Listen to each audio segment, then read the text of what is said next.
Hero మంచు విష్ణుకు నోటీసులు.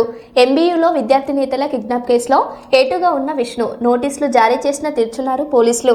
17న విచారణకు హాజరవుతానని రాతపూర్వకంగా సమాధానం పంపిన విష్ణు అందుబాటులోని రాణి మోహన్ బాబు ఈ నెల 5న విష్ణుకు నోటీసులు ఇచ్చిన పోలీసులు.